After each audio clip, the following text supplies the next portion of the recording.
Weight is that very powerful Cisco proprietary attribute, and we have to understand that this is not advertised to any other routers. The way that we work with this is really twofold. We can work with it with a route map, or we can attach a weight sort of globally to all of the routes received from a neighbor. And that's what we're doing here. Let's say that prior to our policy manipulation, all of our traffic to get to network X was going through the bottom pathway.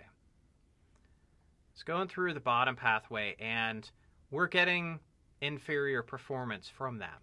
And we've chosen to affect our config in such a way to get to this destination on this one router, because this doesn't affect any other routers.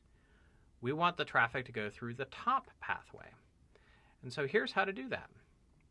We could say that all of the routes received from the 192.168.1.1 neighbor are going to get a weight of 100. And so if we find that neighbor here, we're going to find it up at the top. And we're going to say that that neighbor, everything that it tells me, is going to have a weight of 100. It's very powerful because we compare that with the weight from the other pathway now.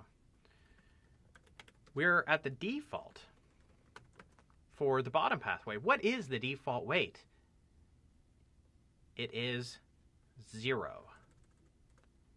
The default weight is 0. So what will happen now is that all of the traffic for any routes